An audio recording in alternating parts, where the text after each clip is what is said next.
ഈ അനുഗ്രഹീത വിവാഹ ശുശ്രൂഷയിൽ ചെയ്യുന്ന ചച്ചപ്ഗാഡിയുടെ പാഷായിരിക്കുന്ന എബ്രഹാം എനിക്ക് മുൻപായി അനുഗ്രഹീതമായ നിലയിൽ ചുരുങ്ങിയ സമയം കൊണ്ട് ദൈവ വചന ശുശ്രൂഷ ചെയ്ത കർത്താവിൻ്റെ അനുഗ്രഹീതനായ പാഷ ധ്യാനികേൽപ്പെട്ട് നിൽക്കുന്നതിൽ ഹൈദരാബാദിൽ നിന്ന് സാധനയോടുകൂടെ കടന്നു വന്ന കർത്താവിൻ്റെ ദാസൻ പാഷ പി വി ബിനോയ്, കർത്താവിൽ അനുഗ്രഹീതനും പ്രസിദ്ധനുമായ സഹപ്രവർത്തകനായ കർത്താവിൻ്റെ ദാസന്മാർ, ഇതിന് ഭാഗത്തുനിന്ന് കടന്നു വന്ന എല്ലാ ബഹുമാന്യ വ്യക്തികൾ, പ്രത്യേക ഇതിനകത്ത് എഴുതിയെങ്കിൽ പ്രസംഗവും എഴുത്തും കണ്ടിട്ടുണ്ടാണ്. കാഴ്ച വേറെ, കേൾവി വേറെ, വായന വേറെ. പറയുന്നതിൻ്റെ സുഖം വേറെ, വായിക്കുന്നതിൻ്റെ സുഖം വേറെ. ഇതൊക്കെ അവരെ ഓർത്ത് ദൈവത്തെ സ്തുതിക്കുന്നു. പ്രത്യേക വീട്ട ദമ്പതികൾക്കും അരുമമണവാളനായ യേശുവിൻ്റെ നാമത്തിലുള്ള സ്നേഹവന്ദനങ്ങളെ ആണ്. സാധുവയും ആഴ്ചയും വിഭാഗിതരാകുന്നതിൽ സന്തോഷമുള്ള എല്ലാവരും കരമടച്ച് ദൈവത്തിന് നന്ദി പറഞ്ഞാട്ടെ. പലരും കൈയടിച്ചില്ല. അസൂയ കൊണ്ടാണെന്ന് എനിക്ക് അറിഞ്ഞുകൂടാ. അസൂയക്കുന്നതിന് മരുന്നില്ലെന്ന് കേട്ടിട്ടുണ്ട്. ശരിയാണോ അല്ലയോ എന്ന് എനിക്ക് അറിഞ്ഞുകൂടാ. ഇവർ വിവാഹിതരാകുന്നതിൽ സന്തോഷമുള്ള എല്ലാവരും ഒരിക്കൽ കൂടെ കരമടച്ച് ദൈവത്തിന് നന്ദി പറഞ്ഞാട്ടെ. നിങ്ങളുടെ സകലത്തിന് വളരെ പരിമിതമായ സമയം കൊണ്ട് അത്യാവശ്യമായി പറഞ്ഞിരിക്കുന്ന ചില കാര്യങ്ങൾ ഓടിച്ച് ഉണർപ്പിച്ച് ദൈവകൃപയിൽ ശരണപ്പെട്ടുകൊണ്ട് ഈ ശുശ്രൂഷ നിർവഹിക്കുവാൻ കർത്താവിൽ ഞാൻ ശരണപ്പെടുകയാണ്.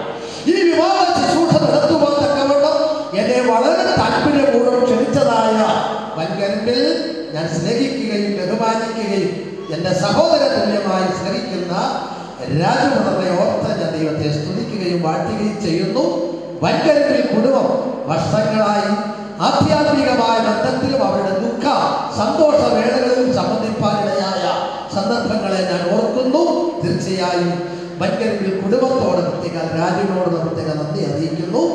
അതുപോലെ സാലി ആ ഇടമുള്ള പുളിമുട്ടിൽ കുടുംബമാണ് പ്രസിദ്ധനായ ബെഞ്ചമിൻ സാറിൻ്റെ മൂത്ത മകൾ. ശരിയല്ലേ? തീർച്ചയായും സാലിയുടെ ഒരു ചിരി മതി. ഏത് മാതം പറഞ്ഞാലും ഞാൻ ഈ സാധനമായി അത് പറിച്ച് വെച്ചതുപോലെ ഞാൻ എന്തെങ്കിലുമൊക്കെ യോഗങ്ങൾക്ക് ചെല്ലുമ്പോൾ ഓടി വരുന്ന വരവ് കണ്ടു കഴിഞ്ഞാൽ തീർച്ചയായും ഒത്തിരി സന്തോഷം.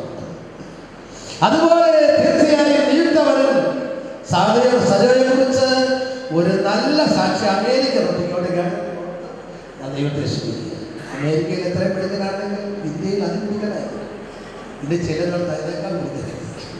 തീർച്ചയായും പ്രിയപ്പെട്ടവരെ കുറിച്ച് ഒരു നല്ല സാക്ഷ്യം കേൾപ്പാനിടയായതിനെ ഓർത്ത് ഞാൻ ദൈവത്തെ സ്തുതിക്കുകയും വാഴ്ത്തുകയും ചെയ്യുന്നു.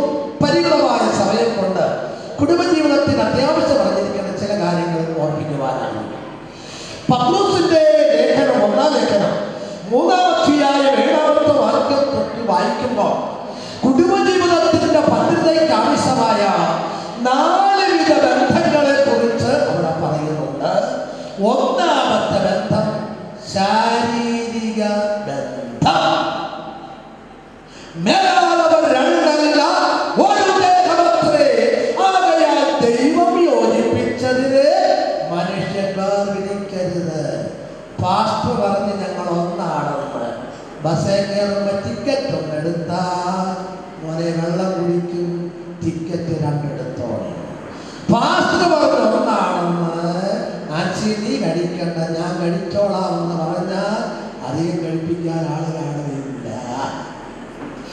രണ്ടല്ല ഒന്ന് എന്ന് പറയുന്ന ഒരു ശാരീരിക ബന്ധം ഇതിനകത്ത് ദൈവം ഉള്ളടക്കം ചെയ്തിട്ടുണ്ട്. എന്താണ് ആ ബന്ധം? സാധനയുടെ വേഴ്സുണ്ട്.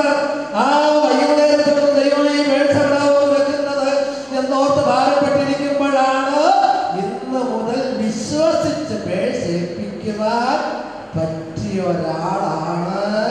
അതിനകത്തുനിന്ന് അടിച്ചു മാറ്റരുത്, ചോദിച്ച് മേടിച്ചോളാം. അത്രേ പറയുന്നുള്ളൂ.